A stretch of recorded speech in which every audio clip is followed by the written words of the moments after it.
Reporting from New York, it was a brilliant day for Democrats politically, distracting attention from the White House handling of the oil spill by pulling an age-old dirty political trick.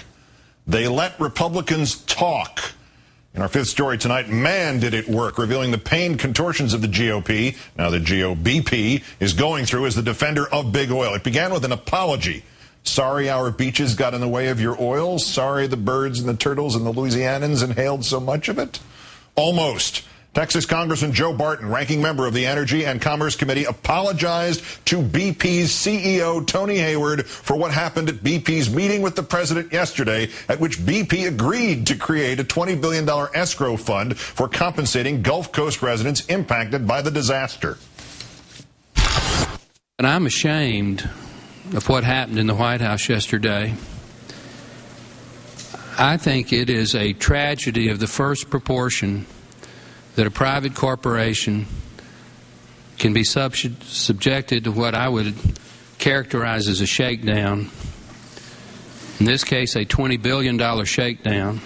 So I'm only speaking for myself.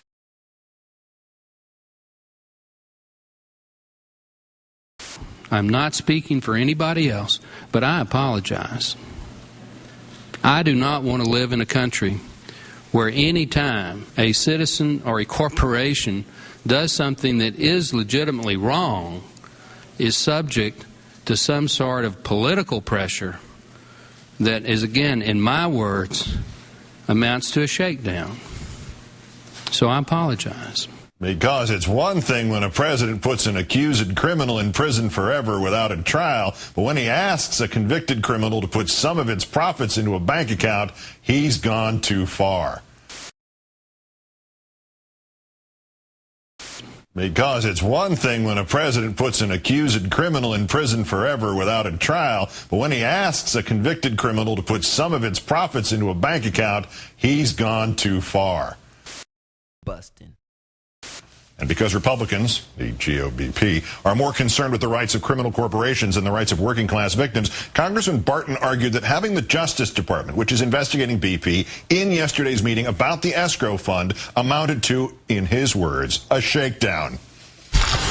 If I called you into my office and I had the subcommittee chairman, Mr. Stupak, with me, who was legitimately conducting an oversight investigation on your company, and said, if you put so many millions of dollars in a project in my congressional district, I could go to jail and should go to jail. Of course, Barton is conducting an oversight investigation of BP, and BP has, in fact, put money into his district, into his pocket, in fact. $27,000 in campaign donations, his $1.4 million from oil and gas in toto, making him the industry's #1 recipient in the House, or in jail if he's as good as his word.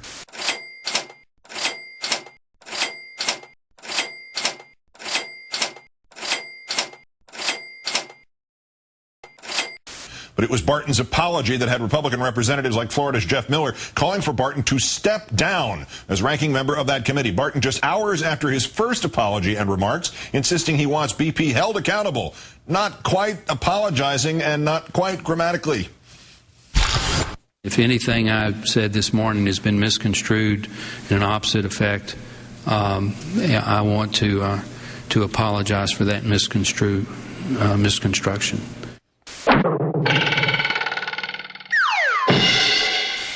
Among the misconstruers, House Republican leader John Boehner calling Barton into a meeting this afternoon, and despite Barton's wish to live in a country free of political pressure that amounts to a shakedown, he promptly caved to Boehner's shakedown. Boehner reportedly telling Barton, apologize immediately or lose your position immediately. He apologized immediately.